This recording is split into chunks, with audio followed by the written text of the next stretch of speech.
शेरनी ने शेर को जना है। नीले घोड़े असवाद म्हारा मेवाड़ी सिरदार राणा सुनता ही जा ज्योति। महाराणा प्रताप मेवाड़ के महान हिंदू शासक, वीर योद्धा। 16वीं शताब्दी के राजपूत शासकों में महाराणा प्रताप ऐसे शासक थे जो अकबर को लगातार टक्कर देते रहे। आज उनसे जुड़ी हुई कुछ महत्वपूर्ण तथ्यों के बारे में आज चर्चा करेंगे। महाराणा प्रताप का जन्म राजस्थान के कुंभलगढ़ में 9 मई 1540 ईस्वी को हुआ था। उन्होंने अपनी मां से ही युद्ध कौशल के बारे में जाना। महाराणा प्रताप और मुग़ल बादशाह अकबर के बीच लड़ा गया हल्दी घाटी का युद्ध काफ़ी चर्चित है, क्योंकि अकबर और महाराणा प्रताप के बीच यह युद्ध महाभारत युद्ध की तरह विनाशकारी सिद्ध हुआ था। ऐसा माना जाता है कि हल्दी घाटी के युद्ध में न तो अकबर जीत सका न ही राणा हारे। मुग़लों के पास सैन्य शक्ति अधिक थी तो राणा प्रताप के पास जुझारू शक्ति की कोई कमी नहीं थी। महाराणा प्रताप का भाला 81 किलो वजन का था और उनके छाती का कवच 72 किलो वजन का। उनके भाला और कवच, ढाल और साथ में 2 तलवारों का वजन मिलाकर 208 किलो का था। आपको बता दें, हल्दी घाटी के युद्ध में महाराणा प्रताप के पास सिर्फ 20,000 सैनिक थे और अकबर के पास 85,000 सैनिक। इसके बावजूद महाराणा प्रताप ने हार नहीं मानी और स्वतंत्रता के लिए संघर्ष करते रहे। कहते हैं कि अकबर ने महाराणा प्रताप को समझाने के लिए 6 शांति दूतों को भेजा था, जिससे युद्ध को शांतिपूर्ण तरीके से ख़त्म किया जा सके। लेकिन महाराणा प्रताप ने यह कहते हुए बार बार उनका प्रस्ताव ठुकरा दिया कि राजपूत योद्धा वह कभी बर्दाश्त नहीं कर सकता। महाराणा प्रताप का सबसे प्रिय घोड़ा चेतक था।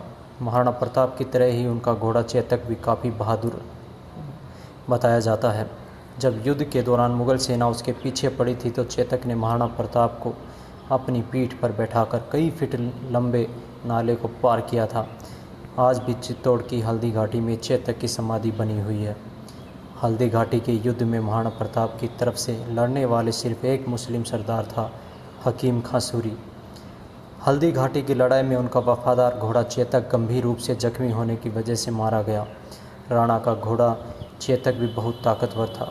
उसके मुंह के आगे दुश्मन के हाथियों को भ्रमित करने के लिए हाथी की सूंड लगाई जाती थी। यह हेतक और चेतक नाम के 2 घोड़े थे। मरने से पहले महाराणा प्रताप ने अपना खोया हुआ 85% मेवाड़ फिर से जीत लिया था। सोने चांदी और महलों को छोड़कर वो 20 साल मेवाड़ के जंगलों में घूमे, घास की रोटियां खाई। महाराणा प्रताप का वजन 110 किलो और लंबाई 7 फुट 5 इंच थी। 2 म्यान वाली तलवार और 80 किलो का भाला रखते थे हाथ में। महाराणा प्रताप के हाथी की कहानी यदि बयां करें तो मित्रों, आप सब ने महाराणा प्रताप के घोड़े चेतक के बारे में तो सुना ही होगा, लेकिन उनका एक हाथी भी था जिसका नाम था राम प्रसाद।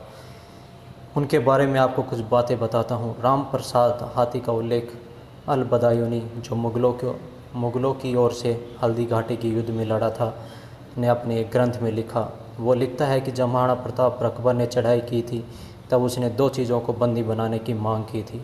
एक तो खुद महाराणा और दूसरा उसका हाथी राम प्रसाद। आगे अल बदायूनी लिखता है कि वो हाथी इतना समझदार व ताकतवर था कि उसने हल्दी घाटी के युद्ध में अकेले ही अकबर के 13 हाथियों को मार गिराया था। वो आगे लिखता है कि उस हाथी को पकड़ने के लिए हमने 7 बड़े हाथियों का एक चक्रव्यूह बनाया और उन पर 14 महावतों को बिठाया, तब कहीं जाकर उसे बंदी बना पाए। अब सुनिए एक भारतीय जानवर की स्वामी भक्ति। उस हाथी को अकबर के समक्ष पेश किया गया, जहां अकबर ने उसका नाम पीर प्रसाद रखा। राम प्रसाद को मुग़लों ने गन्ने और पानी दिया, पर उस स्वामी भक्त हाथी ने 18 दिन तक मुग़लों का न तो दाना खाया न ही पानी पिया और बलिदान हो गया।